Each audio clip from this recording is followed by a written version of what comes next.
Olá, senhores. Bora aí com mais uma questãozinha de dinâmica impulsiva. Olha só.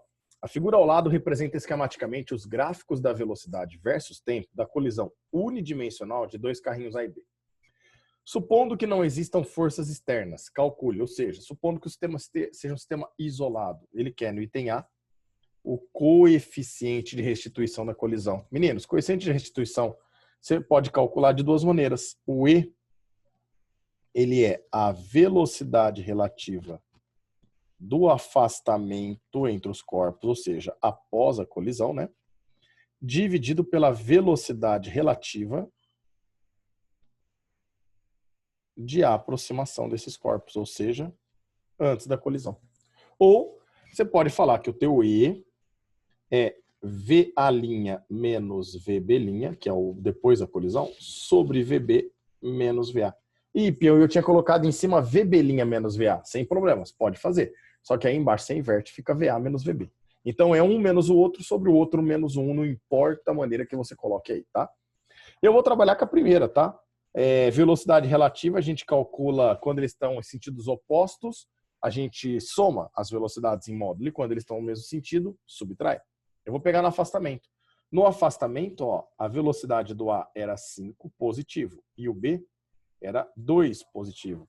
Por que, peão, está pegando depois da colisão? Porque o afastamento é depois da colisão para nós, né? Quando eles tendem a se afastar. Então, 5 e 2 no mesmo sentido, como é que você sabe que é o mesmo sentido? Porque as duas são positivas, então elas concordam com a trajetória. Eu vou fazer a diferença, né? Então vai ficar 5 menos 2. Dividido pela relativa de aproximação. A aproximação é aqui, ó. Perceba que o B andava com 6 metros por segundo positivo e o A andava com 1 metro por segundo, só que positivo. Então, de novo, eles estão no mesmo sentido.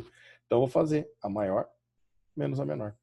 Então, vai ficar 5 menos 2 é 3 e 6 menos 1 dá 5. E a gente chega aqui, esse coeficiente de restituição, ele vale 0,6 para nós.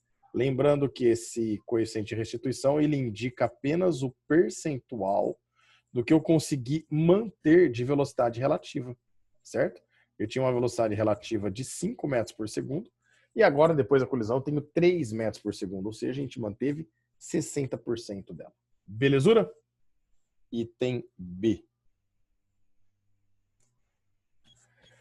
O item B pergunta para nós o seguinte: a razão entre a massa MA e MB dos carrinhos. Bom, para a gente achar essa razão, a gente pode fazer, já que o sistema é isolado, falar que a somatória da quantidade de movimento antes é exatamente igual depois. Antes é a quantidade de movimento do carro A mais o B. Depois eu vou chamar de QA' mais QB', a quantidade de movimento desses carrinhos. Então nós vamos ficar aqui, a massa de A, já vou pôr direto, tá? A massa de A, vou chamar de MA, vezes a velocidade de A, que antes da colisão valia 1, positivo, mais a massa de B, vezes a velocidade de B antes da colisão, que valia 6. Tudo isso é igual a massa de A vezes a velocidade de A após a colisão, que vale 5, mais a massa de B vezes a velocidade de B após a colisão, que vale 2. E aí eu vou fazer o seguinte, ó. Aqui eu tenho 6mB e aqui eu tenho 2mB positivo. Esse 2mB passa negativo, 6 menos 2 sobra para nós 4mB. E agora eu tenho aqui 5mA e do outro lado 1mA positivo, passa para o outro lado negativo, 5 menos 1 sobra 4mA. O 4 cancela o 4. Ele quer saber a razão entre MA e MB? Então eu vou pegar o MB que estava multiplicando de um lado e passar dividindo o MA. E o 4 que passou dividindo o 4 sobrou 1. Significa que a razão entre elas vale 1. Isso significa que eu posso afirmar que a massa de A tem a mesma intensidade, o mesmo valor que a massa de B aqui. Belezura? Vamos para o item C? Olha lá. A massa do carrinho B, se a massa do carrinho A vale 0,6 kg. Bom, a gente acabou de perceber que eles têm a mesma massa, então a massa de A é a massa igual, né? A massa de B. E que nesse caso, ele pede para considerar valendo 0,6 kg. Então a massa dos dois vale 0,6 kg. De dois, cada um, né? Cada um mede 0,6 kg. Item D.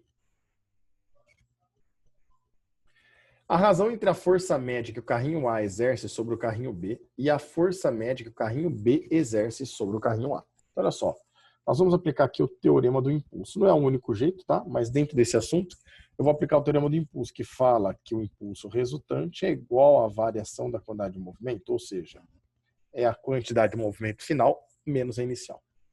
Então, a gente vai ficar que o impulso resultante é a força vezes o intervalo de tempo de contato entre os corpos, que é a massa vezes a velocidade final, menos a massa vezes a velocidade inicial. Então, nós vamos chegar que F vai ser a massa que eu posso tirar em evidência, vezes o V final menos o V inicial, tudo isso dividido pelo intervalo de tempo. E com essa relação, nós vamos descobrir a razão entre a força FA e a força FB. Belezura?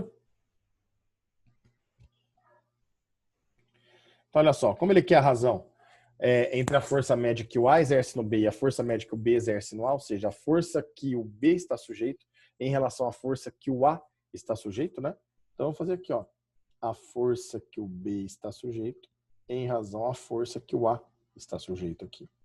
E para a gente calcular a força que cada um está sujeito, nós podemos usar essa expressão que nós chegamos, ó.